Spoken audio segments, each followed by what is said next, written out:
પછી તમે કહો છો અલા ભાઈ કાલે આસમ ઠાકોર મરી જવાનો છે એટલે ભાઈ પ્રેક્ટિસ કરું છું.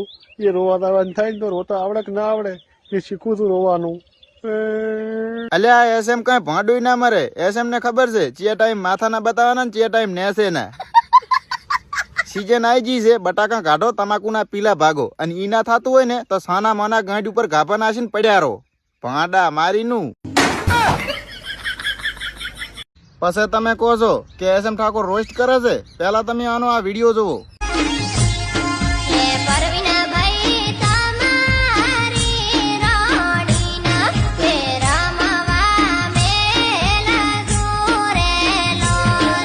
જોયું ને કેવું ગીત ગાયું છે? એક નંબર. મારા બાપની છોકરી આ છોકરીને તમે બધા સપોર્ટ કરશો ને તો ભવિષ્યમાં એટલી આગળ જાય ને કે તમે વિચાર્યું પણ નહીં હોય. અને હા, આ અમુક લોકો બાલા જેવા કલાકાર લાઈને બિહારીને સપોર્ટ કરે છે ને, એમને મારે ખાલી એટલું કહેવું છે કે શું તમને અહીંયા જેવા કલાકાર નથી દેખાતા? ખરેખર મિત્રો સપોર્ટ કરવાની જરૂર અહીંયા નથી. બેનનો અવાજ એટલો ખતરનાક છે ને કે વાત જવા તો ભવિષ્યમાં ખૂબ આગળ જાય. તો યાર આમને સપોર્ટ કરો બધાય. હા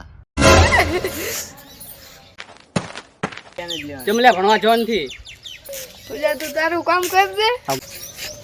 આવડા છોકરા મને ગાય બોલી જાય. આરી કોઈ વેલ્યુ જ નથી મારી.